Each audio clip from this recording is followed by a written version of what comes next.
let's take medical tourism to get organs. So of course in this country there are long waiting lists for people to get organs. So if I need a kidney, why not go to the Philippines to get a kidney where people will sell me their kidney? What's wrong with that? What would you say? Yeah, so let me take this in a couple different directions. Right? The first is, so every time I give one of these talks, somebody comes up to me almost every time afterwards and say that they have a loved one or a friend who's on a waiting list. And some of them want the how-to guide to know what to do. So one actually interesting part of the story of the book is I go through what data we have on people who've returned from kidney purchase abroad. And the studies are conflicting in some ways. Some have higher rates of immunorejection. Others, in other of the studies, it actually looks like the graft rejection rate is the same.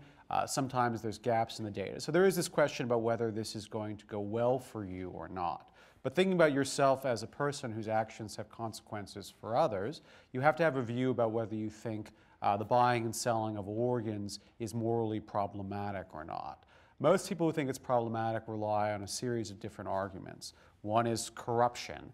This is a difference in the way we think the body should be valued. It devalues the body or devalues people's personhood to do this. Another is coercion. It's actually coercive.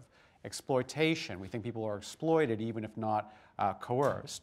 And then lastly, I would say there's arguments from justified paternalism, which says even if someone's not exploited or coerced, even if we think there's no corruption of the human body or one we're willing to accept, we think that the people who are engaged in the selling of kidneys are engaged in a practice that actually doesn't benefit them and turns out in the long run to hurt them.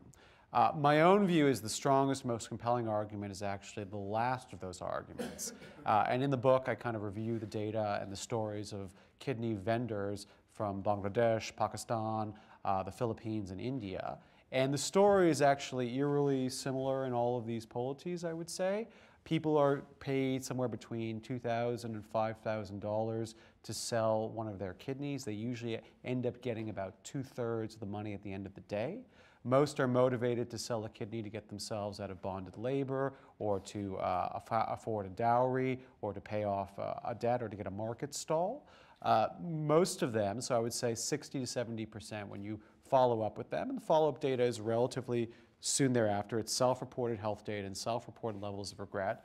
About 60 to 70% of them usually say they were sorry that they did it or they wouldn't recommend someone else to do it.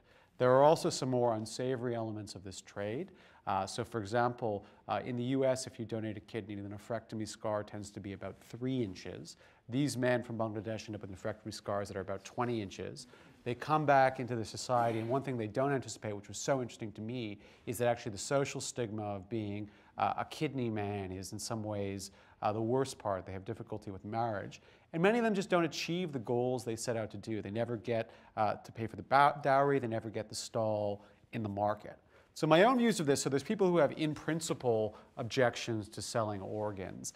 I'm not of that view. For me, the data really matters. But what I find the most disturbing in this literature is that the data shows that people have very high levels of post-selling regret. They don't end up achieving their goals. And to me, if we were in the US and talking about a legal market in the US, I would say, oh, okay, well, let's improve the informed consent. Let's improve the information transmission. Let's do all these things and regulate the market. But I have no confidence in our ability to kind of regulate a market that is already illegal, because realize that selling a kidney is illegal in every country in the world except Iran. And in Iran, it's legal only to sell it to the government, not to sell it to anybody else. The government then, in theory at least, again, hard to know what's true or not true about Iran, has a system of organ allocation like ours, but they have a mixed system where it's okay to sell but not to buy.